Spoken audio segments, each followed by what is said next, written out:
আল্লাহর খলিল সৈয়দুনা ইব্রাহিম আলাইহিস সালাম, প্রিয় ছেলে ইসমাঈল আলাইহিস সালাম, দুইজনে আল্লাহর নির্দেশে মহান রব্বুল আলামিনের খানায়ে কাবা পুনর্নির্মাণের পরে আল্লাহর খলিল ইব্রাহিম আলাইহিস সালাম অনেক দোয়া করেছিলেন। তন্মধ্যে একটা দোয়া, রব্বানা ওয়াবআস ফীহিম রাসূলাম মিনহুম ইয়াতলু আলাইহিম আয়াতিকা ওয়া ইউআল্লিমুহুমুল কিতাবা ওয়াল হিকমাতা ওয়া ইউযাক্কিহিম ইন্নাকা আনতাল আজিজুল হাকীম। আল্লাহর খলিল ইব্রাহিম আলাইহিস সালাম আল্লাহর কাছে দোয়া করেছিলেন, মালিক মাওলা, তাদের মধ্য থেকে তাদের কাছে এমন একজন রাসূল প্রেরণ করো যে রাসূল তাদের কাছে তোমার আয়াত তিলাওয়াত করবেন, যে রাসূল তাদের কাছে, যে রাসূল তাদেরকে কিতাবের তালিম দিবেন। মনোযোগ আছে আমার দিকে? মোটেও নেই। আপনাদেরকে বল, আরো তুলি বইয়ের কখন বদভ্যাস আরো হয়েছে। হাঁটু ফেলে, এটা কোরআন সুন্নাহর মজলিস, এটা তালিমি জলসা। আল্লাহর খলিল দোয়া করেছেন, সে রাসূল তাদেরকে কিতাবের তালিম দিবেন। কিসের? মনোযোগ আছে? সে রাসূল তাদেরকে কিতাবের তালিম দিবেন, ওয়াল হিকমাতা, যে রাসূল তাদেরকে হিকমত শিখাবেন, ওয়া ইউযাক্কিহিম, যে রাসূল তাদের অন্তর পরিষ্কার করে দেবেন। উচ্চস্বরে বলুন সুবহানাল্লাহ। আল্লাহর খলিল এমন একজন রাসূলের জন্য দোয়া করেছিলেন, আয় আল্লাহ, তুমি তাদের মধ্য থেকে তাদের কাছে এমন একজন রাসূল প্রেরণ করো যে রাসূল তাদের কাছে তোমার আয়াত তিলাওয়াত করবেন, কিতাবের তালিম দিবেন। এখানে কিতাব বলতে ওই রাসূল বলতে কোন রাসূল? আমার নবী এক সময় পরিচয় দিয়েছেন, হে আমার উম্মত, আমি কোন রাসূল তোমরা জানো? আনা দাওয়াতু ইব্রাহিম আলাইহিস সালাম। আল্লাহর খলিল ইব্রাহিম আলাইহিস সালাম যে রাসূলের জন্য দোয়া করেছিলেন, আমি হলাম সেই রাসূল। তা আমার নবী তো সেই রাসূল, বিদায় তিনি যে কিতাবের তালিম দিবেন, সেই কোন কিতাব? স্পষ্ট হয়ে গেল আমার নবীর উপর যে কোরআনে মাজিদ নাযিল হয়েছে, এই কিতাবের তালিম দিবেন। কিসের তালিম? কোরআনে পাকের তালিম দিবেন, হিকমত শিখাবেন, ইলমুল হালাল ইলমুল হারাম শিক্ষা দিবেন। তার এক মানে ইলমুল ফিকহ, ইসলামী আইন শিখাবেন। তার এক মানে হিকমত বিজ্ঞান শিখাবেন। ওয়া ইউযাক্কিহিম, এবং তাদের অন্তর পরিষ্কার করে দেবেন। চিৎকার দিয়ে বলুন না সুবহানাল্লাহ। রাসূল করিম সাল্লাল্লাহু আলাইহি সাল্লাম যে কিতাবের তালিম দিয়েছেন, যে শিক্ষানীতি বিশ্ববাসীকে উপহার দিয়েছেন, আজকের সেই শিক্ষানীতি কি আছে? কথা বলছেন না কেন? এই যে কোরআন শরীফের আয়াতগুলো, এগুলো বুঝতে হবে। এগুলো বোঝার জন্য আজকে আমরা যে সমাজে আসলাম, এক সময় রাজা মহারাজারা পর্যন্ত এই নিজ কোরআন সুন্নাহর জ্ঞান অর্জন করতেন, নিজের ছেলে মেয়েদেরকে কোরআন সুন্নাহর তালিম দিতেন। কিন্তু ব্রিটিশ এসে আমাদেরকে তো একেবারে ধ্বংস করে দিয়েছে। ব্রিটিশ এসে এই দেশের কিছু প্রভাবশালী মানুষকে হাত করে শিক্ষা ব্যবস্থাকে দুভাবে ভাগ করে ফেলল।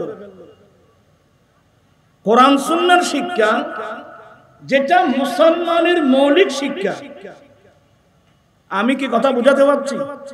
কোরআন সুন্নাহর শিক্ষা মুসলমানের কি মৌলিক শিক্ষা, জাতীয় মৌলিক শিক্ষা। এই শিক্ষাকে বানাই দিল প্রাইভেট শিক্ষা। আর স্কুলের যে একটা নতুন পদ্ধতি ওরা শিক্ষানীতি দিয়েছেন, অর্থাৎ স্কুলের যে শিক্ষা, এই শিক্ষাকে বানিয়ে দিল জাতীয় শিক্ষা। এই যে আজকে আমাদের দেশে কেজি স্কুল, কিন্ডারগার্টেন, আশা, প্রত্যাশা, নাজওয়ান, ব্রাক, কত নামের স্কুল, অমুক স্কুল এন্ড কলেজ, অমুক স্কুল এন্ড কলেজ, গলি গলি স্কুল। স্কুল তো ভালো, স্কুল তো খারাপ না, কিন্তু আমার প্রশ্ন হলো সেই স্কুলের সিলেবাসে কোরআন শরীফ নামক কোন সাবজেক্ট আছে? কথা বলছেন না কেন? কোরআন শরীফ নামক কোন সাবজেক্ট আছে? হাদিস শরীফ নামক কোন সাবজেক্ট আছে? হলো কি বলেন তো? আজকে জাতীয় শিক্ষার প্রতি মানুষ দুর্বল, যার কারণে আমাদের অধিকাংশ ছেলে মেয়েরা আমরা পাঠিয়ে দিচ্ছি কোথায়? স্কুলে। কিন্তু সেই স্কুলের তো সিলেবাসে আল্লাহর কোরআনও নেই, হাদিস শরীফ নাই, যার কারণে অধিকাংশ মুসলমানরা ইসলামী আহকাম সম্পর্কে একেবারে না জানলে বলেও চলে। আমরা এমন এক যুগে আসলাম যে সময়ের মধ্যে হালাল হারাম কোনো কি নেই, হালাল হারাম কোনো পার্থক্য নেই। হালাল কাকে বলে, হারাম কাকে বলে? এখন তো হালাল হারাম মিশ্রিত, হালাল হারাম মিশ্রিত।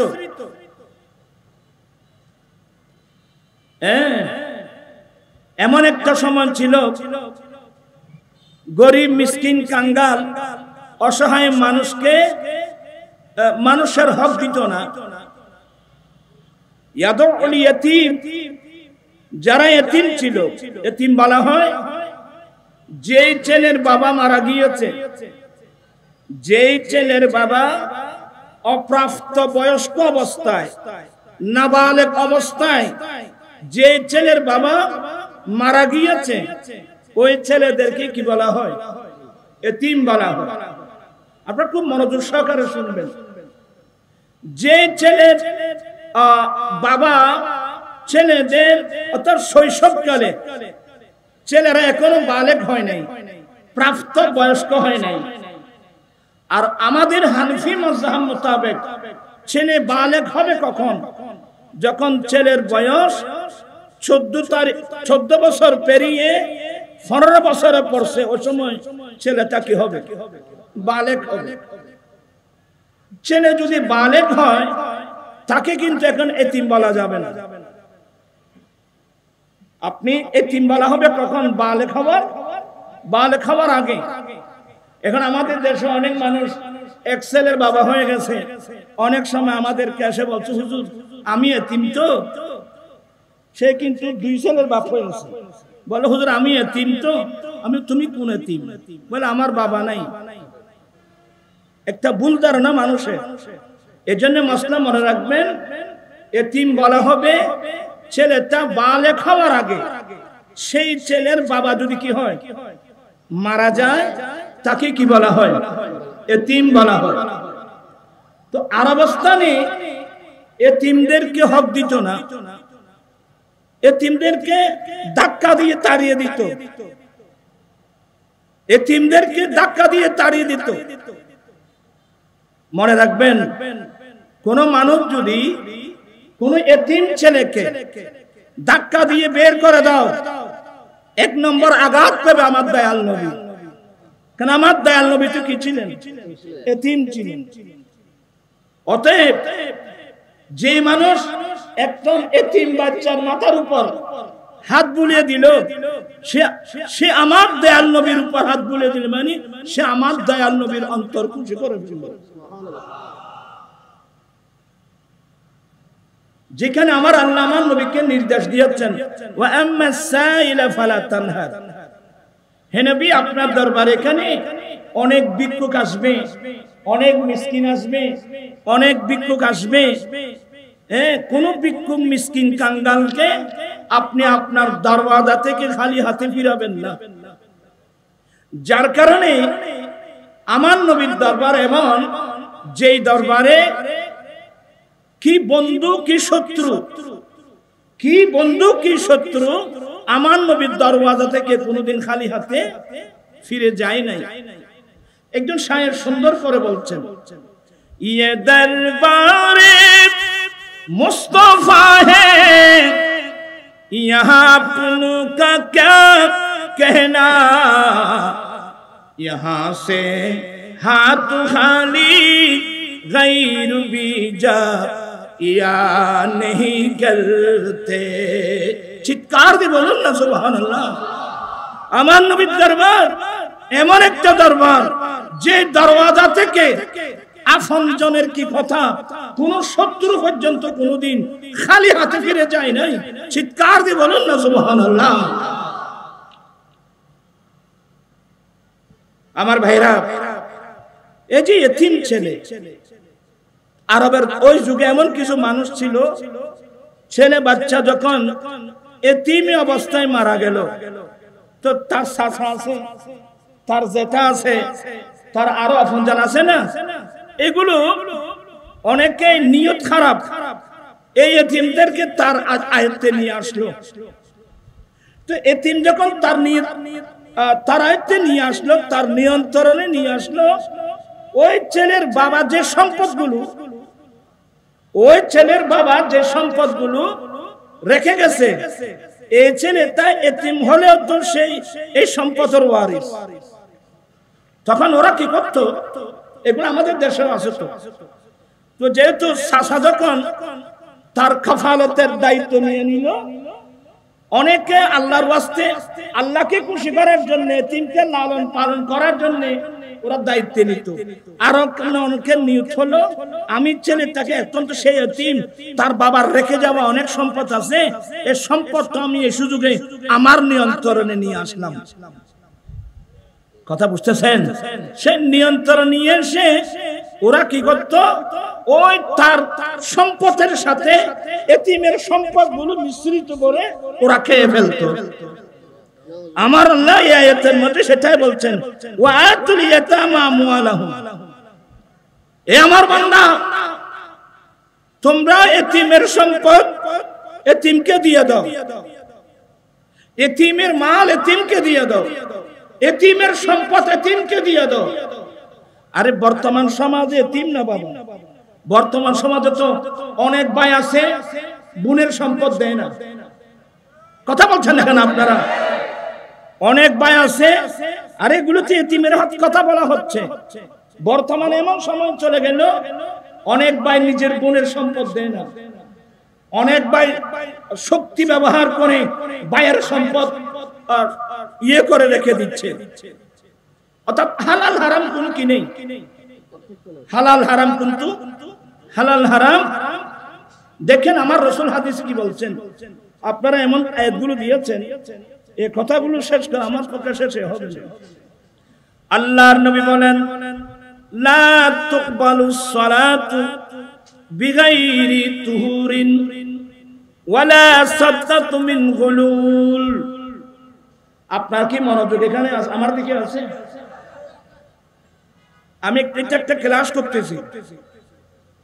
আমার নবী বলেন, পবিত্রতা অর্জন করা ছাড়া কেউ যদি নামাজ পড়ে, সেই নামাজ আল্লাহর দরবারে কবুল হবে না। লা তুকবালুস সালাত, নামাজ কবুল করা হবে না। সেই যদি অপবিত্র অবস্থায় নামাজ পড়ে, সেই নামাজকে আল্লাহর দরবারে কবুল হবে? হবে না। আরেকটা জিনিস, ওয়ালা সাদকাতুম মিন গুলুল, মালে গুলুল, মালে গুলুল বলা হয়। আমার দয়াল নবীর একটা বৈশিষ্ট্যতা হলো, মালে গনিমত আমার নবীর জন্য হালাল করা হয়েছে। আমার নবীর উসিলায় কিয়ামত পর্যন্ত উম্মতে মুহাম্মাদের জন্য মালে গনিমত হালাল করা হয়েছে। তো মালে গনিমত আপনারা বুঝেন নাই। মালি গনিমত বলা হয় যুদ্ধের মাঠে কাফেররা পরাজিত হয়ে যুদ্ধের মাঠ ত্যাগ করার সময় তারা যে সম্পদ যুদ্ধের মাঠে ফেলে গেছে। আপনারা কি কথাগুলো বুঝতেছেন? যেমন আফগানিস্তানের জমিনে আমেরিকা পালিয়ে যাচ্ছিল, আমেরিকা চলে যাবার সময় যে অস্ত্র শস্ত্র আফগানিস্তানের মধ্যে ফেলে চলে গেল, এগুলো মুসলমানের জন্য মালে গুলো। এরা পুরা অনেকবার বলছে আমাদের ট্যাঙ্কগুলো আমাদের অস্ত্রগুলো ওয়াপস ফিরিয়ে দেন, কিন্তু আফগানিস্তানের মানুষ এগুলো তাদেরকে ফিরিয়ে দেয় নাই, কারণ আমার রাসূলের শরীয়ত মোতাবেক এটা মালে গনিমত, এটা গনিমতের মাল। আমি কি বুঝাতে পারছি?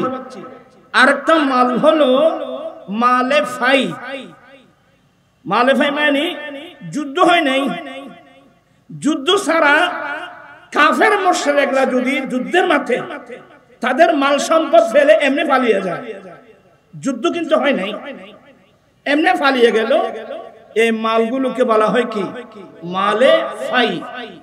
আর গনিমতের মাল বলা হয় যুদ্ধ করে যুদ্ধে পরাজিত হয়ে কাফের মুশরিকরা যে মালগুলো যুদ্ধের ময়দানে ফেলে গিয়েছে, এই মালগুলোকে বলা হয় কি? মালে গনিমত। সবার মনোযোগ আছে তো? তো আমার রাসূল গনিমতের মাল এখনো বন্টন করেন নাই। একজন সাহাবার কাছে কি রাখলেন? আমানত রাখলেন। ওই গনিমতের মালগুলো বন্টন করা ছাড়া, বন্টন করার আগে একজন সাহাবার কাছে নবী আমানত রাখলেন। তো এই মালটা ওই সাহাবার জন্য মাল গুলো কি, অথচ এই মাল গনিমতের মালের একটা অংশ, এই সাহাবার একটা অংশ এখানে আছে। তো কেউ যদি বলে যে এখানে তো আমার একটা অংশ আছে, আমি চাইলে এখান থেকে কি করতে পারবো? আমি দান করতে পারবো। যেমন শরীকদারি পুকুর আছে, এখানে অনেক শরীকদারি পুকুর আছে না? আমি পুকুরে জাল মারলাম, মাছ ধরলাম, আমি অন্য শরীকদারকে না বলে, তা আমি যদি বলি যে না এখানে তো আমার একটা অংশ আছে, আমি এখান থেকে অন্য গরিব মানুষকে কি করতে পারবো? দান করতে পারবো। আমার দয়াল নবী বলেন গনিমতের মাল এখনো বন্টন করা হয় নাই। যে সাহাবার কাছে গনিমতের মাল আমানত রাখা হলো, সে কিন্তু বন্টন করার আগে এইখান থেকে কোন গরিব মিসকিন কাঙ্গালকে দান করতে পারবে না। যদি বা সেখানে তার একটা অংশ আছে, বন্টন করার আগে তার আমার একটা অংশ এখানে অবশ্যই আছে, তাই বলে এখান থেকে দান করলে সেই দান আল্লাহর দরবারে কবুল হবে না। আমি আসলে অনেক কথা বলতেছি আপনাদেরকে এই আয়াতের আলোকে, এটাকে মাল গনিমত বলা হয়। তো ওই যে আল্লাহ বলেন ওয়ালা ওয়া আতুল ইয়াতামা আমওয়ালাহুম, এতিমদের মালগুলো তাদের কাছে কি করা হোক? তাদেরকে বুঝিয়ে দাও, তাদের কাছে ওয়াপস ফিরিয়ে দাও। ওয়ালা তাতাবাদদালুল খাবিসা বিত-তাইয়িব, এখানে খবিস মানি না পাক, তাইয়িব মানি পাক। কি মানি? এই যার যে চাচা যেটা এই এতিমকে তার কফালতে নিয়েছেন, তার মালগুলো এটা তো তার জন্য তাইয়িব মাল, কিন্তু তার মালের সাথে এই এতিমের মাল মিশ্রিত করে তোমরা এই এতিমের মালগুলো তোমরা পরিবর্তন করতে পারবে না। আপনারা কি কথাগুলি বুঝতেছেন? এই তার নিজস্ব মাল হলো তাইয়িব, আর এতিমের মালটা তার জন্য কি নাজায়েজ। তাহলে ওয়ালা তাতাবাদদালুল খাবিসা বিত-তাইয়িব, তুমি তাইয়িবের বিনিময়ে খবিসকে তুমি গ্রহণ করো না, পরিবর্তন করো না। কি মানে? তুমি এতিমের মালগুলো তোমার মাল দিয়ে কি করতে পারবে না, পরিবর্তন করতে পারবে না। এতিমের মাল এতিমকে কি দিতে হবে? কথা বুঝতেছেন? এতিমের মাল এতিমের কাছে বুঝাই দিতে হবে, তুমি রাখতে পারবে না। তবে এখানে ফুকাহে কেরামের একটা বিরাট বিশেষ আছে যে এতিমকে লালন পালন করতে গিয়ে এতিমের জন্য তার মাল থেকে মাল খরচ করা যাবে কিনা, এটা একটা আলাদা বিষয়। তবে কথা হলো কারণ নিয়ন্ত্রণে যদি কোনো এতিম মিসকিন কাঙ্গালের মাল যদি থাকে, এই মালগুলো তাদের কি করতে হবে? মালগুলো ওয়াপস দিয়ে দিতে হবে। কথা বুঝতে পারছেন? হালাল হারাম মিশ্রিত করে কোনো মাল খাওয়া যাবে না। এই যে আল্লাহর কোরআনের বিধান আহকাম, এগুলো একেবারে স্পষ্ট। কিন্তু আরবস্থানে এমন হতো, কোন মহিলার স্বামী যদি কি হতো, মারা যেত। কোন মহিলার স্বামী যদি, আপনাদের মন খেয়াল হবে এখানে নেই, কোন মহিলার স্বামী যদি কি মারা যেত, তখন পার্শ্ববর্তী মানুষ এই মহিলাকে কোথাও বিবাহ দেওয়ার জন্য দিত না। তার নিয়ত কি? তার নিয়ত হলো তার স্বামী যখন মারা গেল, তার স্বামীর রেখে দেওয়ার সম্পদগুলো এই মেয়েটা যদি আমার নিয়ন্ত্রণে রেখে দিই, তাহলে মালগুলো আমার আয়ত্ত থাকবে। উদ্দেশ্য হলো তার মালগুলো কি করা? আত্মসাৎ করা। কথা বুঝাচ্ছেন? আসলে আমরা এমন দূরে আসলাম, ওলিকুল সম্রাট মাহবুবে সুবহানি আশিক ইজদানি পীর লাসানি পীর মীর মুহিউদ্দিন হযরত আব্দুল কাদের জিলানী রাহমাতুল্লাহ আলাইহি বলেন, আমি বাগদাদের জমিনে বরাবর 40 দিন পর্যন্ত উপবাস ছিলাম। আমি আব্দুল কাদের বাগদাদের জমিনে 40 দিন যাবত উপবাস ছিলাম, হালাল রিজিক না পাওয়ার কারণে। হালালের মতো করে খেয়ে ফেলতেছে।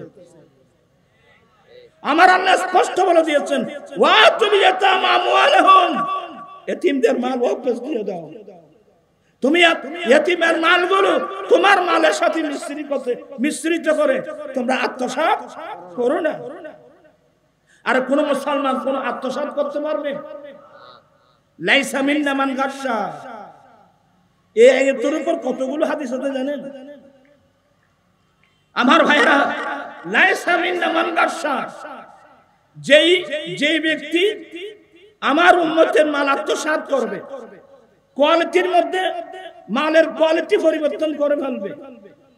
এক সময় দেখা যেত দুধের সাথে পানি মিশিয়ে দিত। দুধের সাথে এখনো আছে নাকি? এখনো আছে। দুধের সাথে পানি কি করত? মিশ্রিত করত। কথা বুঝছেন? অনেক লম্বা আলোচনা, কিন্তু ইন্না আকরামাকুম ইনদাল্লাহি আতকাকুম, এই আয়াতের তাফসীরে আল্লাহ বলেন, ইন্না আকরামাকুম ইনদাল্লাহি আতকাকুম, নিশ্চয় তোমাদের মধ্যে আল্লাহর কাছে তারাই সম্মান মর্যাদার অধিকারী, যাদের অন্তরে তাকওয়া বেশি।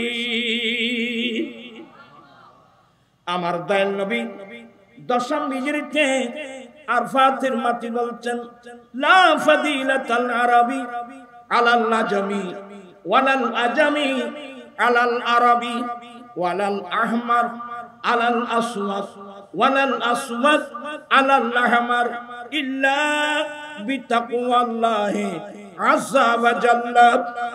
আমার নবী 10ম হিজরিতে বিশ্ববাসীর উদ্দেশ্যে বলছিলেন, হে আমার সাহাবায়ে কেরাম, হে আমার উম্মত, অনারবীদের উপর আরবীদের কোনো মর্যাদা নাই, আরবীদের উপর অনারবীদের কোনো মর্যাদা নাই, কালো মানুষের উপর সাদা মানুষের কোনো মর্যাদা নাই, সাদা মানুষের উপর কালো মানুষের কোনো মর্যাদা নাই। সাদা বলো কালো বলো, আরবের মানুষ আজমে, সারা পৃথিবীর মুমিন মুসলমান এক সমান।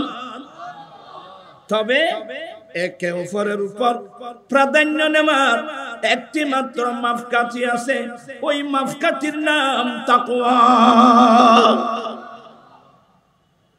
এই সম্পদটা অর্জন, এই তাকওয়া জিনিসটা আপনার মধ্যে থাকলে আপনি কোনোদিন এতিমের হক, গরিবের হক, মিসকিনের হক, আরেকজনের হক কোনদিন আপনার মালের সঙ্গে মিশ্রিত করে অন্য কোনো মানুষের মাল আপনি কোনদিন খেতে পারবেন না, আপনি আত্মসাৎ কোনদিন করতে পারবেন না। এটা আমাদের জন্য বড় বিপদ হয়ে দাঁড়াবে, ঠিক কিনা ভাইয়েরা আমার? কত সুন্দর করে করে আল্লাহ কোরআন শরীফে আহকাম গুলো বর্ণনা করেছেন, আমার রাসূল উম্মতদেরকে এগুলো বর্ণনা করেছেন। সবচেয়ে বড় সম্পদের নাম কি? তাকওয়া। উঁচু নিচু নাই বিদাবে, সব সমান ভুল পাবে, আদম হাওয়া হতে পয়দা, আদম হাওয়া হতে পয়দা, এই শরণ রাখি এখন মধু বাণী নিয়ে, এখন মধু বাণী নিয়ে, বিশ্বজাহান তারই রূপে মেলল আবার। সারা পৃথিবীর মানুষ সাদা কালা, আরবের মানুষ আজমের মানুষ, এক কথায় বর্ণের বৈষম্যতা, আইনের বৈষম্যতা এক সময় পৃথিবীর জমিনে ছিল। আমার দয়াল নবী বর্ণের বৈষম্যতা, আইনের বৈষম্যতা উৎখাত করে সাম্যনীতি বিশ্ববাসীকে উপহার দিয়েছেন নবী মুহাম্মদুর রাসূলুল্লাহ সাল্লাল্লাহু আলাইহি ওয়াসাল্লাম। চিৎকার দিয়ে বলুন না সুবহানাল্লাহ। বিরক্ত হচ্ছেন? আমি শেষ করে দেব। শরীর ভালো না, আসলে অসুস্থ মানুষ, অনেক অসুস্থ। তারপর আসলাম, ওয়াদাটা রক্ষা করব, আপনাদের থেকে একটু দোয়া নেব, আর আল্লাহর কোরআনে পাকের কিছু কথা বলে নিজের আমলনামায় কিছু সওয়াব লেখাবার চেষ্টা করব। ইমানদার মুসলমানের জন্য আল্লাহর কালামের চেয়ে উত্তম জিনিস আর নাই। তো অনেক সময় বলতে ইচ্ছা হয়, অনেক সময় বলতে ইচ্ছা হয় না। আমার রাসূল দুনিয়া থেকে যাওয়ার সময় উম্মতের হাতে কোরআন শরীফ তো উঠিয়ে দিলেন। উম্মত, আমি যাচ্ছি, ওয়া আনা তারিকুম ফিকুম মুসতাকানাইন, আমি তোমাদের কাছে মহামূল্যবান দুটো সম্পদ রেখে যাচ্ছি। এই দুই সম্পদকে তোমরা আঁকড়িয়ে ধরলে তোমরা কখনো পথভ্রষ্ট হবে না। আউয়ালুহুমা কিতাবুল্লাহ তাআলা, এক নম্বর আল্লাহর কিতাব, ফিহিল হুদা ওয়ান নূর। তোমরা তোমাদের ব্যক্তিগত জীবন, পারিবারিক জীবন, সমাজ জীবন, রাষ্ট্রীয় জীবন, সমাজনীতি, অর্থনীতি, রাষ্ট্রনীতি, বাণিজ্য নীতি, পররাষ্ট্রনীতি, এক কথায় জন্মলগ্ন থেকে মৃত্যুকাল পর্যন্ত তোমরা কি করবে না করবে যাবতীয় বিষয় হেদায়েত করবে এই কিতাব। চিৎকার দিয়ে বলুন সুবহানাল্লাহ। অনেক সময় চোখের পানি আসে, কিয়ামতের মাঠে আমরা নবীর সামনে কিভাবে মুখ দেখাবো। আর আরেকটা হলো আমি নবীর সুন্নাত। তিরমিজির রওয়ায়াত মোতাবেক ওয়া ইতরাতি আহলে বাইতি, দ্বিতীয় নম্বর আমি নবীর আহলে বাইত। আমরা এই কোরআন শরীফকে ধরে রাখতে পেরেছি। আচ্ছা, তোমরা একটু কিসে দেবো, তারা একটু খাচ্ছ, তখন ওষুধ না বেগুন। আমি ওয়াজ করছি, আলোচনা করছি আপনাদেরকে নিয়ে, আপনি আছেন ও এবার উড়িয়ে লাইট বাঁধাতে। আচ্ছা, এটা তোমার নাম কে আর বলতে আছে? আমি বিনয়ের সাথে বলবো, আমি কোন মেজাজি মানুষ? আমি তো আপনাদেরকে আমার কথা বলছি না, আমি তো আপনাদেরকে কোরআন সুন্নাহর কথা শোনাচ্ছি। আসলে এভাবে তো আমরা ধ্বংস হয়ে যাচ্ছি। হযরত ফারুক আযম রাদিয়াল্লাহু তাআলা আনহু একদিন আমার নবীর কাছে পারমিশন চেয়েছিল, নবী গো, আমি একটা ইনজিল কিতাব পেয়েছি, এটাও তো একটা আসমানি কিতাব, আল্লাহর কিতাব, তো আমি কি একটু পড়ে দেখতে পারবো? রাসূল করিম সাল্লাল্লাহু আলাইহি ওয়াসাল্লাম বলছেন, ওমর, তোমার জন্য আল্লাহর কোরআন যথেষ্ট নয় কি? তোমার জন্য আল্লাহর কোরআন যথেষ্ট নয় কি? এবার শিক্ষিত মানুষ সবাই আপনারা নিজেরাই বিচার করুন। কোরআন শরীফ থাকতে আল্লাহর কিতাব মানুষের বানানো বই পুস্তক না, আল্লাহর কিতাব ইনজিল কিতাব যেটা ঈসা আলাইহিস সালামের উপর নাযিল করেছিল, সেই কিতাবটা পড়ার পারমিশন আমার রাসূল দেয় নাই। যেখানে অন্য আসমানি কিতাব কোরআন শরীফ থাকতে অন্য আসমানি কিতাব পড়ার পারমিশন দেয় নাই, সে স্থলে বর্তমান বিশ্বে মুসলমানরা এই কোরআন বাদ দিয়ে আশেপাশে মানুষের বই পুস্তক বুকে নিয়ে জীবন কাটাচ্ছে। কিয়ামতের মাঠে তার অবস্থা কি হবে? আমার জীবন মরণ সাজাবো মাদানী রঙে, আমার জীবন মরণ সেই রঙে রঙিন হলে আল্লাহ রাসূল থাকবে আমার সঙ্গে। আমার জীবন মরণ, আমার জীবন আমার মরণ আমি সাজাবো মাদানী রং দিয়ে। মাদানী রং অর্থ হলো আমার দয়াল নবীর সুন্নত দিয়ে। আমার দয়াল নবীর সুন্নত দিয়ে যদি আমরা আমাদের জীবনকে সাজাতে পারি, কবরে, হাসরে, কিয়ামতের কঠিন দিনে আমার পাশে আপনার পাশে কেউ নাই, আমার দয়াল নবী তো থাকবেন। কি বিরক্ত হচ্ছেন বোধহয়? মাহফিল তো শুধু সবাই মাত্র মগরিবের পর থেকে শুরু হয়েছে না? মগরিবের পর থেকে শুরু হয়েছে। তা আপনারাও কিন্তু আমার ওয়াজ শোনার জন্য এখানে কেউ আসেন না।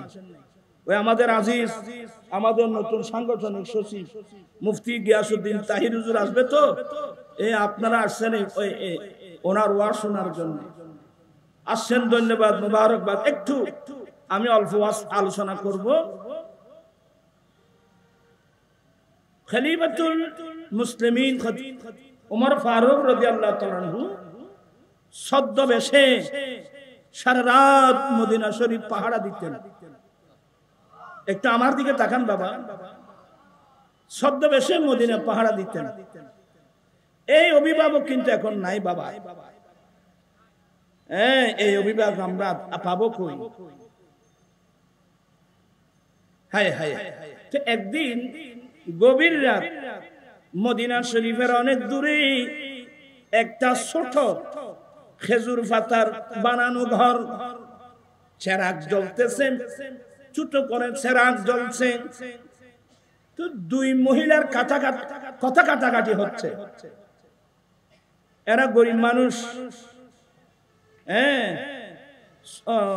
ইয়ের ঘর আর কি, খেজুর পাতা দিয়ে বানানো ঘর, গরিব মানুষ। ওরা মা এবং মেয়ে, এরা গোয়ালিনী, এরা দুধ বিক্রি করে করে সংসারটা চালায়। তো গভীর রাত, আপনারা আমার দিকে তাকান, গভীর রাত মা মেয়ের কথা কাটাকাটি। মেয়ে বলতেছে, মা আমরা যেখানে যেখানে দুধ দিই, আজকে তো দুধ কম পাওয়া গেল। তো দুধ যখন কম পাওয়া গেল মা, আগামীকাল আমরা তাদেরকে দুধ থেকে দেব। আমাদের চট্টগ্রামে দুধ রুজ দেওয়ার কথা বলে, এটা শব্দটা ব্যবহার কত ডেলি। আমরা যেখানে যেখানে দুধ দিই, তো দুধ তো কম পাওয়া গেল মা, আগামীকাল দুধ কিভাবে দেব? তো মা বলতেছে, আরে পাগলি, দুধ কম পাওয়া গেলে সমস্যা কি? দুধের সাথে পানি মিশায় দাও। আমরা ছোটবেলা দেখতাম চট্টগ্রামের বাসা, আরে আর মা জানো হয়তো ঘুমাই পা দুধ কিরি দুধ আজিয়ে এলে ফাইন্য কই দুধ পানি দিয়ে দিল না, খোদা খোদা শোন একবার পানি নদী তো ফাইন্য কই খোদা আদে গায়ে গরু খেসা খের বেশি খাই। ইবলিস তো লাগা আছে, মানে কি কথা বলবে শিখাই দিচ্ছে। নাউজুবিল্লাহ বলবেন না? তো এখানে হলো কি, মেয়ে বলছে, মা আজকে তো দুধ কম পাওয়া গেল, আগামীকাল আমরা দুধ যাদেরকে দুধ থেকে দেব। আরে পাগলি, আরে মেয়ে, দুধ কম পাওয়া গেলে কি সমস্যা? দুধের সাথে পানি মিশিয়ে দাও। এখানে যেভাবে নিজের মালের সাথে এতিমের সাথে নিজের মাল মিশ্রিত করে, একই কথা, একই তাফসীর। তো হলো কি, মেয়ে বলছে, মা কি বলছেন? দুধের সাথে পানি মিশ্রিত করবো? আপনি জানেন না এটা খলিফাতুল মুসলিমিনের রাজ্য, এটা ফারুক আজমের রাজ্য। এখানে ধোঁকাবাজি করার কোন সুযোগ নাই। দুধের সাথে পানি মিশ্রিত করা, পানির সাথে দুধ মিশ্রিত করা, বেজাল করার কোন সুযোগ। তো মা বলতেছে, আরে বাবা, এত রাত্রে ফারুক আজম দেখতেছে, উনি কিন্তু শুনতেছেন, সব কথাগুলো শুনতেছেন। এত রাত্রে ফারুক আজম দেখতেছে। মেয়ে বলে, মা, ফারুক আজম দেখতেছে না, ফারুক আজম দেখার প্রয়োজন নাই, আল্লাহ তো দেখতেছে মা। এটার নাম তাকওয়া। এটা অর্জন করতে পারলে আপনি গরিবের হক, এতিমের হক, মিসকিনের হক, পরের হক মিশ্রিত করে আত্মসাৎ করে কোনোদিন খেতে পারবেন না। এটা আগুন, আগুন, আগুন। আপনি আগুন কাঁপছেন। মেয়ের কথা শুনে মাথা সব স্তব্ধ হয়ে গেল। মা, এটা ফারুক আজম দেখার দরকার তো নেই, আল্লাহ তো দেখতেছে। ফারুক আজম খুশি হলেন, চলে গেলেন বাসায়। ফজরের নামাজ শেষে লোক পাঠিয়ে দিলেন, লোকেশন বলে দিলেন, অমুক জায়গায় একটা ছোট ঘর আছে, সেখানে মা মেয়ে দুইজন, এদেরকে নিয়ে আসো। এমনি তো গরিব মানুষ, সকালবেলায় সরকার কোনো মানুষ আসলে ওরা তো দুনিয়াতে আর থাকার কথা না। হায় আল্লাহ, কোন দুষ করলাম, কোন অপরাধ করলাম। বলে, আপনাদেরকে খলিফাতুল মুসলিমিন ফারুক আজম আপনাদেরকে ডাকতেছেন। ওরা তো এমনি গরিব মানুষ, গোয়ালিনি, দুনিয়াতে নাই, কোন দুষ করলাম আল্লাহ জানে। দুজন গেলেন। ফারুক আজম মেহমানদারি করলেন, কারণ আমার রসুলের দরবার মেহমানদারি তো এরা দেখছেন নবীর, আমার নবীর বৈশিষ্ট্যতার মধ্যে একটা বিশেষত্ব, মেহমানদারি করা। অনেক বিধর্মীরা কলমা পরে মুসলমান হয়েছে আমার নবীর দরবারের মেহমানদারি দেখে। আজকাল তো সে মেহমানদারি আমরা কজনে শিখছি।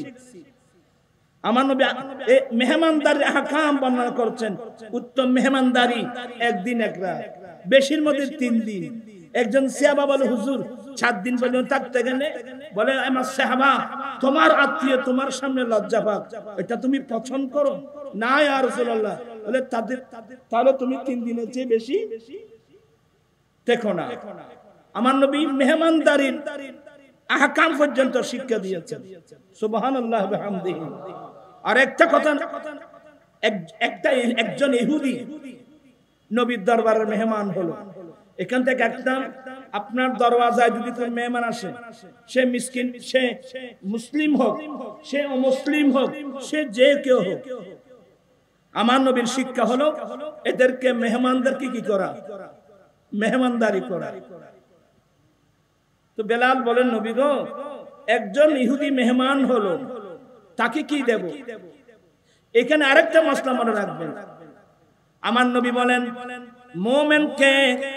মোমেন সেই ব্যক্তি নিজের জন্য যেটা পছন্দ করে সেটা যদি আরেকজনের জন্য পছন্দ করে, সে সত্যিকার মোমেন।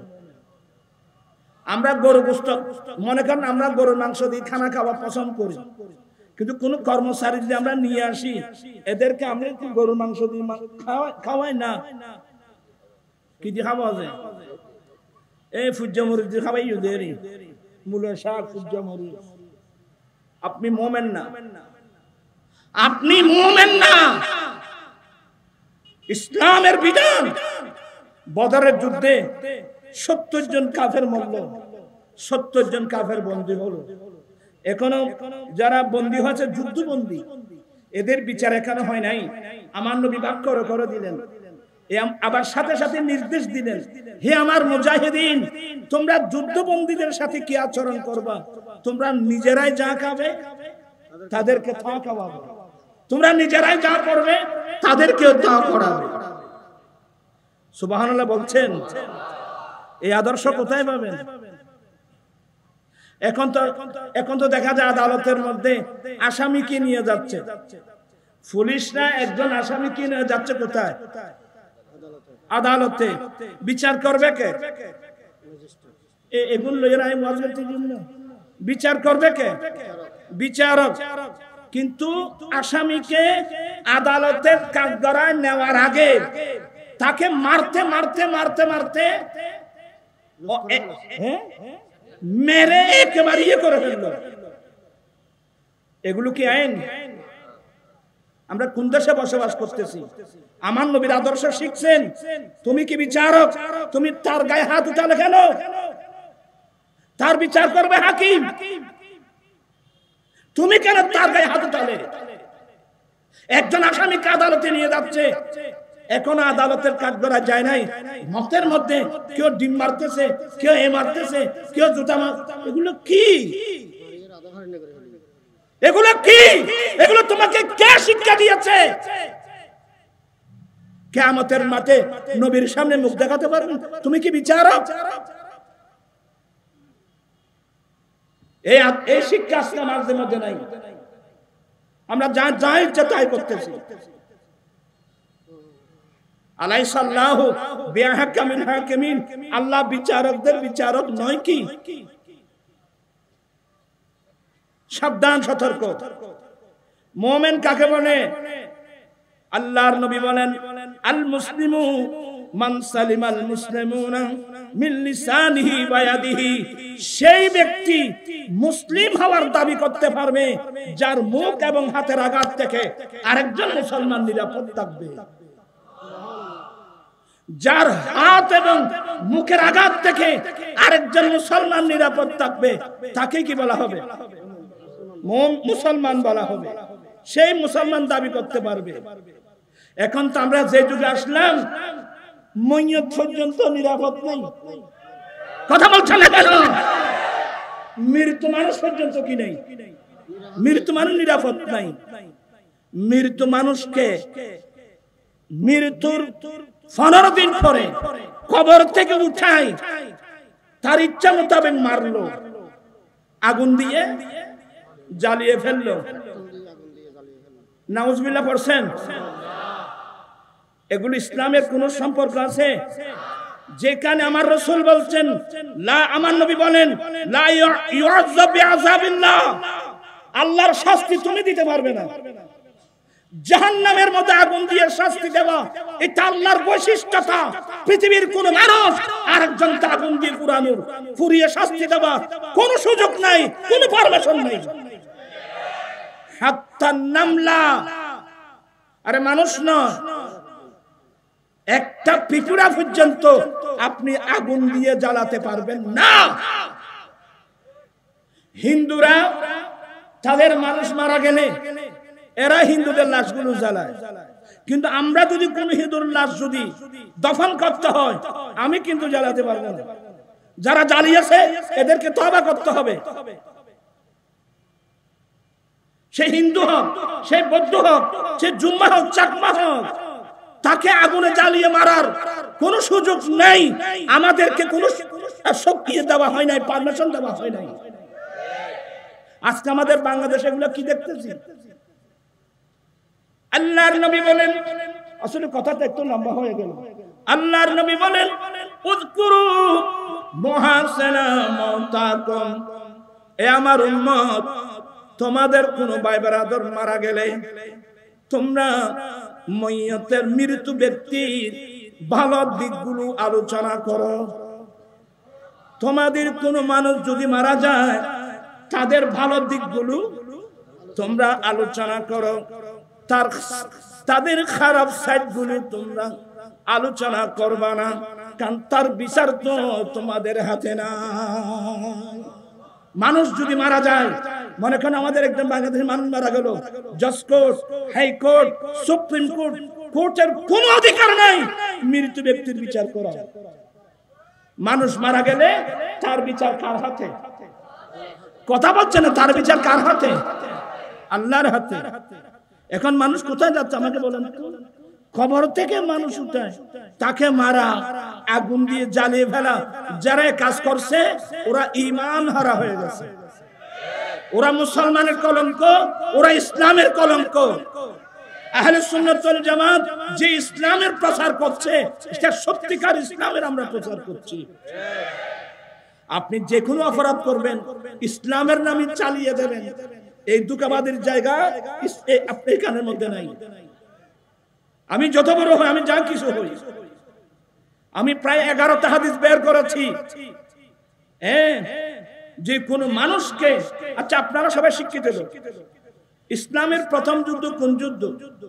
বদরের যুদ্ধ। বদরের যুদ্ধ 70 জন কাফের মরল। 1 নম্বরের মধ্যে আবু জেহেল। এদের চেয়ে আল্লাহর বড় শত্রু, নবীর শত্রু আর ছিল?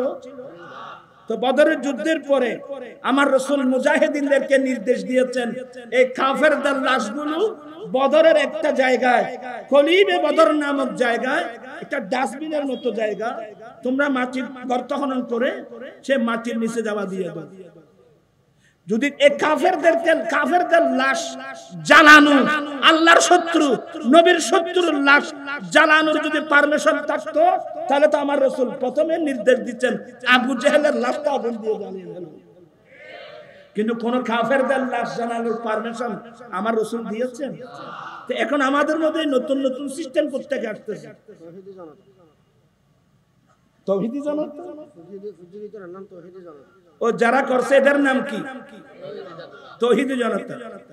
আমি কাউকে আক্রমণ করা আমার স্বভাব নেই, আমার আদর্শ নয়। আমাদের নাম হলো আমরা মুসলিম জনতা। কথা বলছেন এখানে? আমরা কোন জনতা? আমাদের নাম তাওহীদি জনতা বলার কোনো পারমিশন নেই। আছে?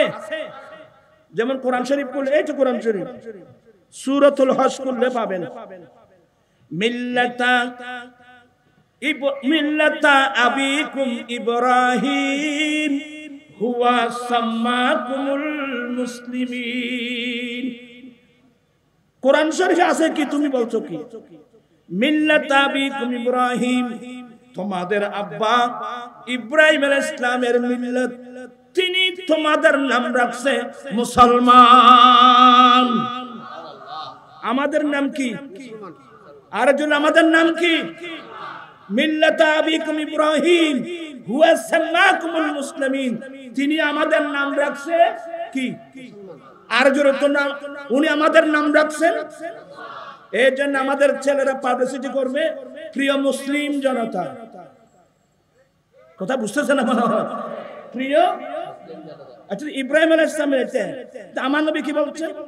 আল্লাহ বলেন, কুল ইন্না সালাতি ওয়া নুসুকি ওয়া মাহইয়ায়া ওয়া মামাতি লিল্লাহি রাব্বিল আলামিন লা শারীকা লাহু ওয়া বিযালিকা উমিরতু ওয়া আনা আফযালুল মুসলিমিন।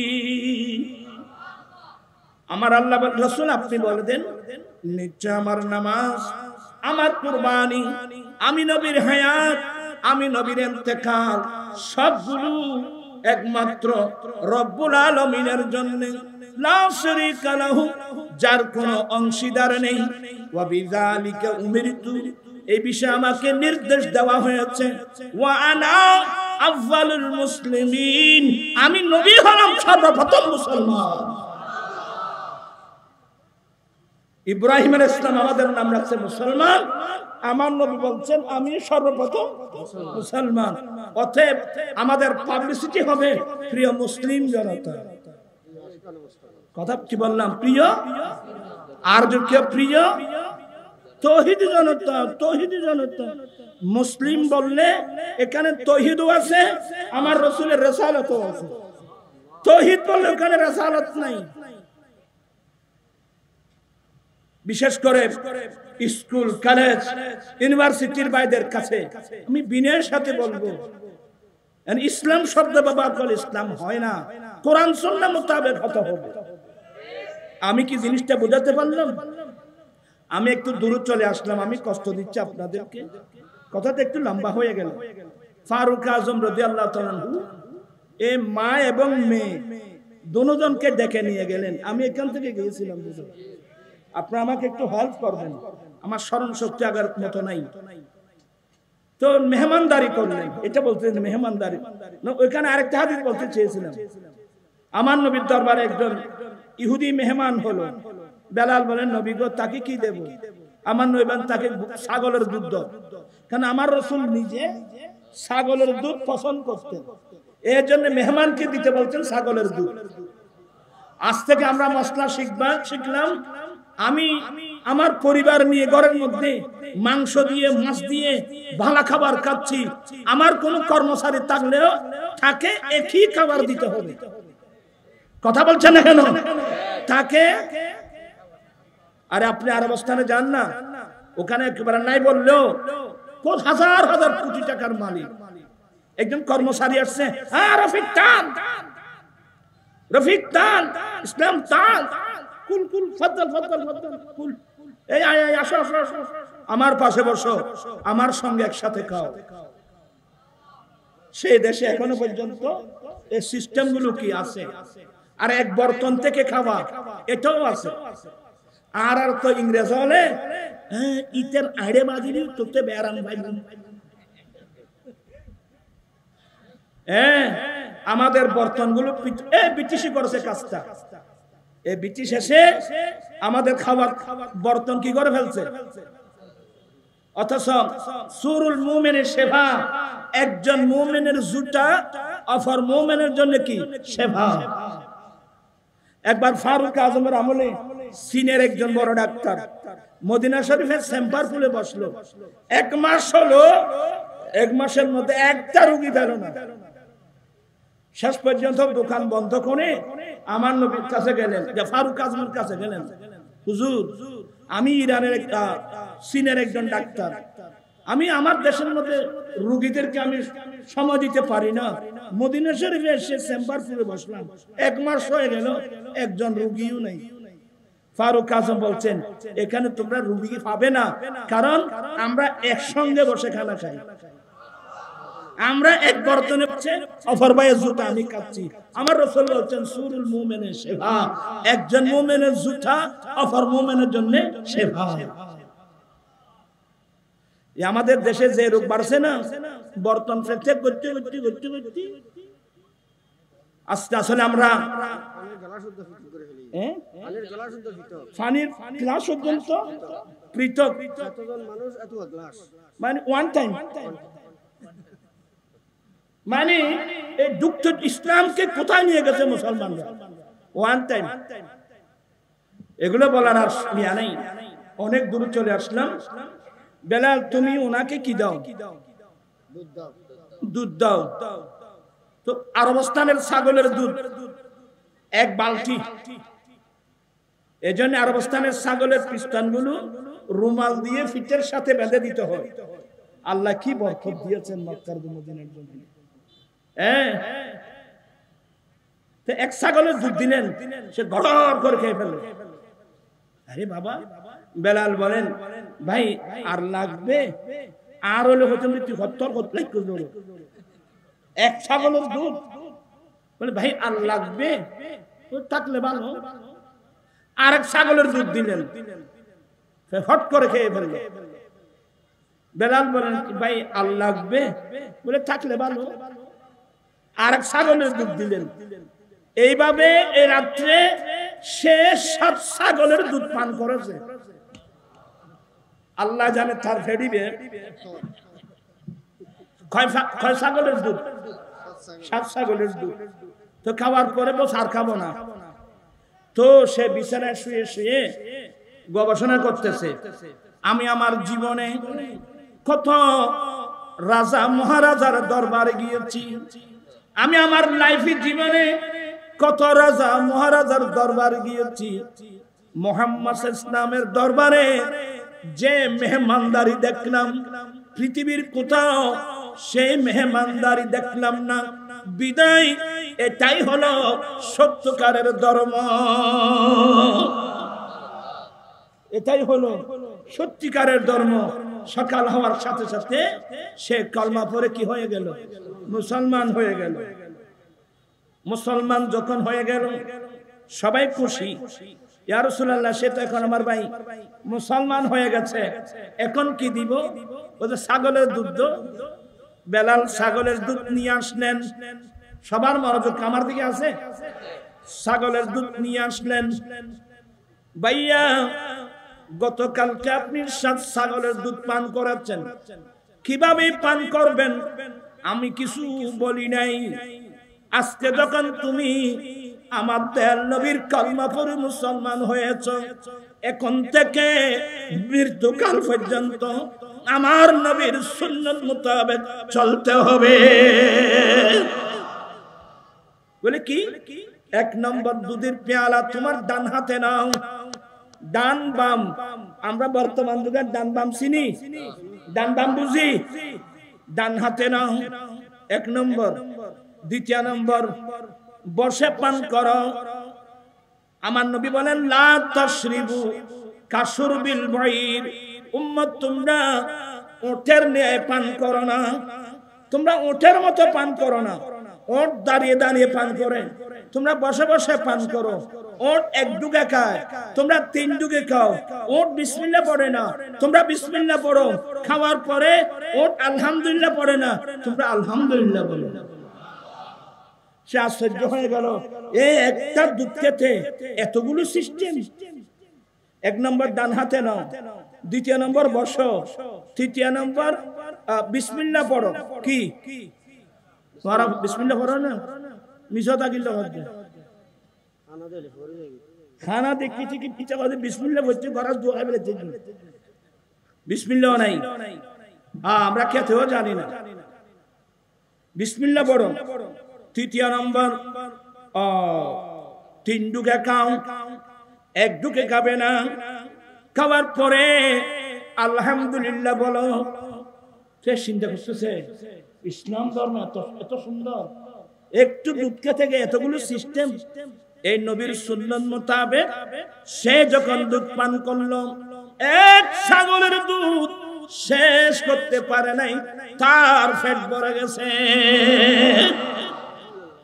তা আমার রাসূল যখন এই হাদিসটা শুনলেন, তো নবী বলছেন যে মুমিন খানা খায় 1 হাত দিয়ে, কাফেররা খানা খায় 7 হাত দিয়ে।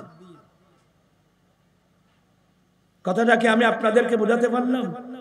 আপনাদেরকে আমি অনুরূপ বিনয়ের সাথে বলবো, আমাদের মধ্যে বড় বদ অভ্যাস, আমরা ঘরের মধ্যে ছেলে বেড়ে নিয়ে খরমা বিরিয়ানি ফুলো যে ভালো জিনিস খাই। আমরা যারা কর্মচারী আছে, গরিব মানুষ আছে, কর্মচারী আছে, এদেরকে আমরা খাবার দিই অন্য জিনিস।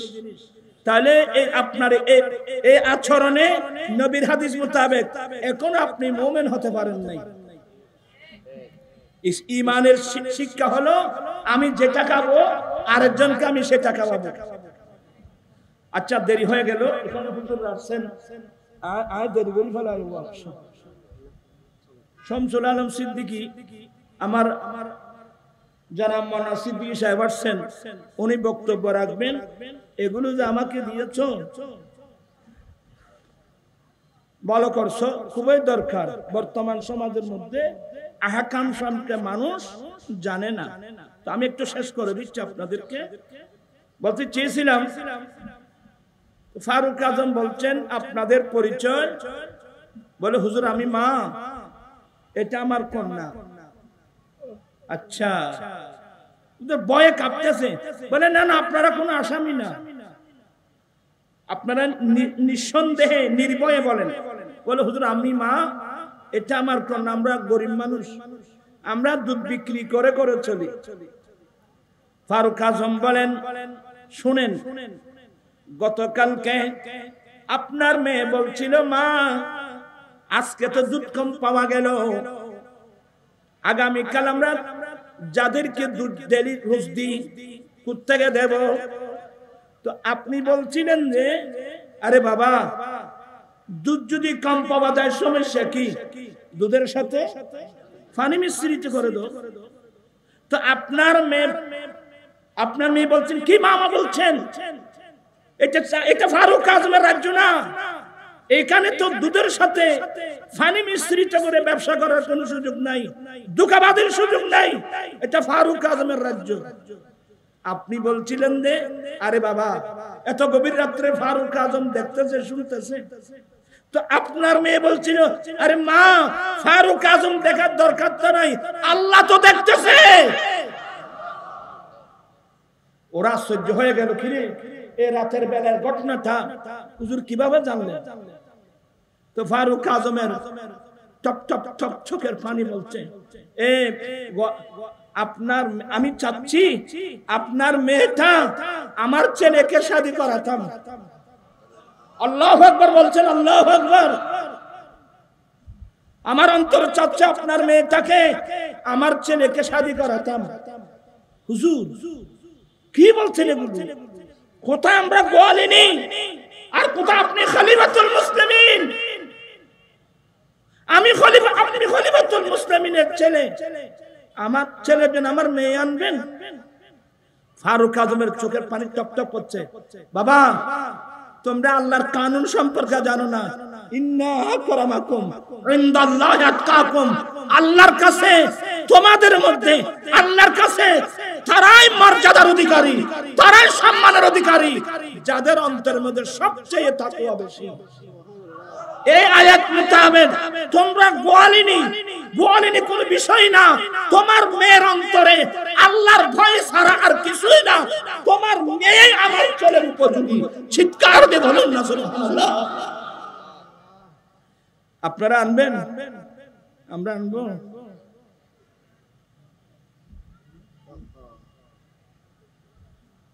আমার মূল বক্তব্যটা কি? দুধের সাথে পানি মিশানো যাবে না, ধানের সাথে দুধ মিশ্রিত করে ব্যবসা করা যাবে না। লাইসা মিন্না মান গারশা। আপনার হালাল মালের সাথে এতিমের হক, গরিবের হক, মিসকিনের হক মিশ্রিত করে খাওয়া যাবে না। এতিমের মালগুলো এতিমকে ওয়াপস করো। এতিমের মাল তোমার মালের সাথে মিশ্রিত করে খেতে পারবে না, পরিবর্তন করতে পারবে না।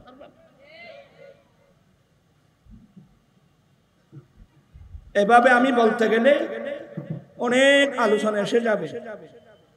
আয়াতের তাফসীর মানে অনেক লম্বা আলোচনা। ওয়ালা তাকুলু আমওয়ালাকুম ইলা আমওয়ালিকুম। তাদের মালগুলো তোমার মালের সাথে মিশ্রিত করে খেতে পারবে না। ওই যে বলছিলাম, আমার গোসে পাক বলেন, আমি বরাবর 40 দিন উপবাস ছিলাম হালাল রিজিক না পাওয়ার কারণে। হালাল রিজিক না পাওয়ার কারণে আমি আব্দুল কাদের বরাবর 40 দিন উপবাস ছিলাম। আর এই 40 দিন যাবত আমি গাছের গোটা এবং পাতা খেয়ে খেয়ে জীবন বাঁচিয়েছিলাম। প্রাণ পিসাই ভাইরা, এই কোরআন শরীফের সামান্য একটা আয়াতের অংশকে সামনে রেখে আমার বক্তব্য হলো, তাকওয়া অন্তরের মধ্যে আমরা তাকওয়া রাখতে হবে। আমরা হালাল খেতে হবে। কুলু মিনাত তাইয়্যিবাত। বান্দা, তোমরা হালাল জিনিস খাও, তৈয়ব জিনিস খাও, হালাল জিনিস খাও। হারামের পাশেও কথা বলছে না কেন? হারামের পাশেও। আমি এই বক্তব্যগুলো কোন যুগে রাখতেছি? যেই যুগে মানুষ সুদের মধ্যে ডুবা। কথা বলছেন এখন আপনারা? যেই যুগের মানুষ সুদের মধ্যে ডুবে গেছে, ঘুষ ছাড়া কোনো কাজ হয় না। বড় বড় অফিসার ঘুষ ছাড়া কোনো কাজ হচ্ছে না। সুদ, হায় হায় হায় হায়। আজকে কান্না আসে, চোখ দিয়ে কান্না আসে। আজকে আমাদের গ্রামের অধিকাংশ মহিলারা দরিদ্রকে সুযোগ বা সুখ মনে করে আজকে বিভিন্ন এনজিও সংস্থার কাছে গিয়ে, বিভিন্ন ওই যে গ্রামীণ ব্যাংকে গিয়ে সুদের উপর টাকা আনতেছে, ঋণ আনতেছে। এই কিস্তির টাকা পরিশোধ করতে না পারায় কত মেয়ে নিজের সতীত্ব হারিয়েছে, কত মেয়ে স্বামী হারা হয়েছে, কত মেয়ে বিটা বাড়ি হারা হয়েছে। আমি কি ভুল বলছি আপনাদেরকে বলেন? আল্লাহর নবী 10ম হিজরিতে কি বলছিলেন? ইন্না রিবাল জাহিলিয়া তাহতা কদমাইয়া মাউদু। উম্মত, জাহালত যুগের যত প্রকারের সুদপ্রথা, সমস্ত সুদপ্রথা আমি আমার পায়ের নিচে দফন করে দিলাম। আমার নবী সুদপ্রথা দফন করে দিল। সুদের অর্থ হলো যার কাছে নাই তার থেকে নেওয়া, যার কাছে আছে তাকে দেওয়া। মানে বুঝেন নেই? একজন গরিব মানুষ বিপদে পড়ে একজন পয়সাওয়ালার দ্বারস্থ হলেন, চাচা আমাকে 50,000 টাকা দেন না। আমি 1 মাস পরে দিয়ে দেব। হ্যাঁ 1 মাস 5,000 টাকা দেব, 1 মাস পরে তুই আমাকে কিন্তু 1200 টাকা দিতে হবে, 5,200 টাকা দিতে হবে, অথবা 5,500 টাকা দিতে হবে। এই ধরনের সমাজ হচ্ছে না? কথা বলছেন না কেন? অ্যাভেলেবেল। তাইলে এই গরিব মানুষ বিপদে পড়ে নিয়েছিল কত? 5,000 টাকা। তার থেকে নেওয়া হচ্ছে কত? 5,500। স্পেয়ার কত? 500। দিচ্ছে কে? গরিব। নিচ্ছে কে? পুঁজিপতি। এর চেয়ে মানবতা বিরোধী কাজ আর কি হতে পারে? কোথায় মানবতা? আরে ভাই ইনসান তো হ্যাঁ, ইনসানিয়ত কাহা? মানুষ তো আছি, মানবতা তো। যে মানবতা বিশ্ববাসীকে শিখিয়ে দিয়েছেন আমার দয়াল নবী। আমার নবী কত সুন্দর সিস্টেম দিয়েছেন, যাকাত ভিত্তিক সুদ মুক্ত সমাজ ব্যবস্থা, যাকাত ভিত্তিক সুদ মুক্ত সমাজ ব্যবস্থা। আর আমরা সেই নবীর কালমা পড়ে পড়ে ও ইহুদি নাসারাকে সাথে কাঁধে কাঁধ মিলানোর জন্য আমরা করছি সুদ ভিত্তিক যাকাত মুক্ত। আল্লাহ রাসূল দিয়েছেন যাকাত ভিত্তিক সুদ মুক্ত, আর এরা করছে সুদ ভিত্তিক যাকাত মুক্ত। তা আমি সহজ উত্তর দেব, যাকাত যদি না দেয় তাকে ধরে নেওয়ার জন্য কোন পুলিশ আসবে? কিন্তু সুদ যদি না দেয় পুলিশ আসবে তো? কি মানে আমাদের দেশে সুদের গুরুত্ব, আমাদের দেশে যাকাতের কোনো গুরুত্ব নেই। নাউজুবিল্লাহ বলেন না? সাবধান, সতর্ক। সবাই বলে মারহাবা।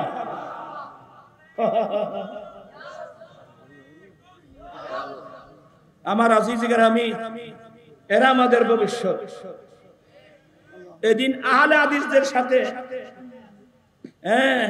এরা মনে করছে এরা সব কিতাব তারা পড়ে। আমরা আহলে সুন্নাত ওয়াল জামাতের বয়স্ক না, আমাদের ছেলেদের মধ্যে এমন এমন ছেলে আছে যারা যত পাতাল দেখ সবার সাথে মুনাজারা করতে পারবে। ঠিক কিনা ভাই? আমার এই যে মামাত, আমি আরো কিছু মামাত দেব। বাহারুল আসানিদ এই কিতাবটা পাই কিনা দেখেন। বাহারুল আসানিদ ফি সিহাহিল মাসানিদ, 1 লক্ষ হাদিসের কিতাব, রেফারেন্স আছে, কিন্তু কিতাবটা মাফকুজ। সেখানে এই হাদিসটা আছে, আনা মদিনাতুল ইলমি ওয়া আলিম বাবুবান। আজকে কয়টা কিতাব দেখছেন?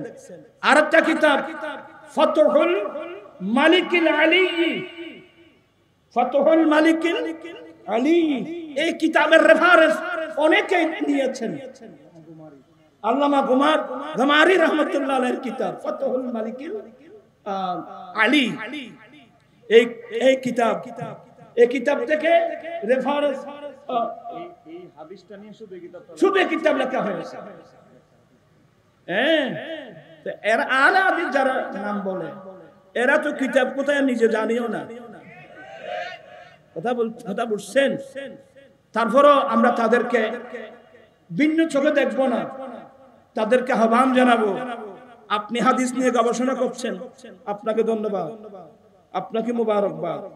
তবে হাদিস বিশারদ যারা আছে তাদের সাথে একটু সম্পর্ক রাখা দরকার। তুমি যদি ইমাম আজমের দুর্নাম করো, তুমি যদি ইমাম আবু ইউসুফ রহমতুল্লাহ আলাইহির দুর্নাম করো, তুমি যদি ইমাম মুহাম্মদ রহমতুল্লাহ আলাইহির ত্রুটি বের করো, তাহলে তো তুমি বিপদে পড়বে।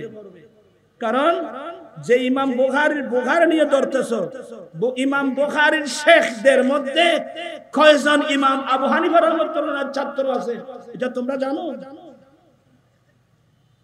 আচ্ছা বলে তো, ইমাম বুখারীর জীবনে কোনদিন ইমাম আজম সম্পর্কে একটা খারাপ শব্দ ব্যবহার করছে দেখাতে পারবে? তো তুমি আল হাদিস নাম দিয়ে বুখারী শরীফ ব্যবহার করে তুমি ইমাম আজমকে তালাশ করতেছো। ইমাম আজম, ইমাম বুখারী বলছেন, আমার আমলনামা যদি আমি আল্লাহর সামনে পেশ করা হয়, আমি মুহাম্মদ বিন ইসমাইল বুখারী, আমি নিশ্চিত বলতে পারবো আমি আমার জীবনে কারো একটা গীবত আমি কিন্তু করি নাই। ইমাম বুখারী বলছেন শুধু কালা বাযুন নাস, কিন্তু কারো বাজনা অনেক জনে টেনে টেনে এটা ইমাম বুখারীর দিকে নিয়ে গেছে, এটা সরি ইমাম আজমের দিকে নিয়ে গেছে। এটা তো আপনি নিয়ে গেছেন, ইমাম বুখারী তো এটা বলেন না। আর এই বিষয়ের উপর অনেক কিতাব লেখা আছে। এই ইমাম বুখারী যে কালা বাযুন নাস বলছে, সেটার উপর অনেক কিতাব লেখা আছে।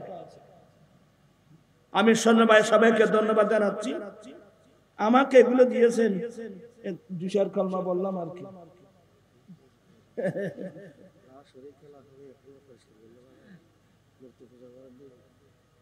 মূর্তি পূজা, এখন মূর্তি পূজা করার তো কিচ্ছু এদের। যাই হোক, আল্লাহ হেফাজত করো। হিন্দু ভাড়া আমরাও যাব, আমি গিয়েছি। কখন?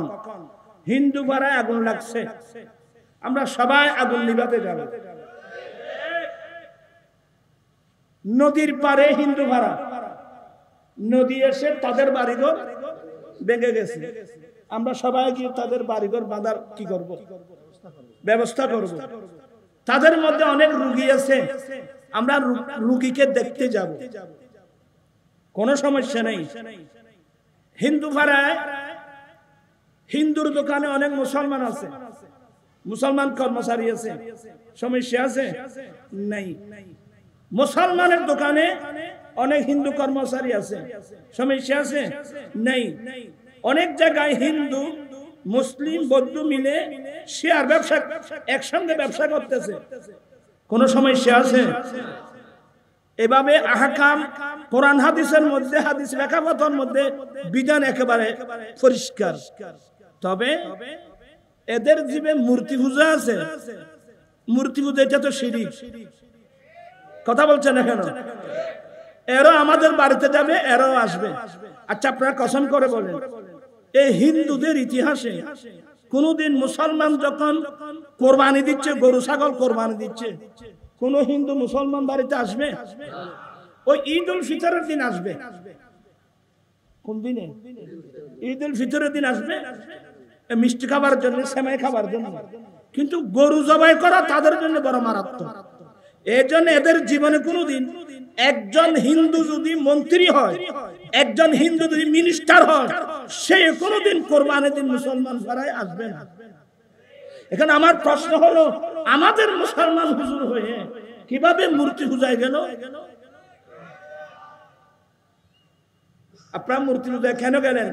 ওখানে সুবিধা দাঁড়িয়ে আসছেন, কি মানে আপনার মূর্তি পূজাকে সমর্থন করলেন।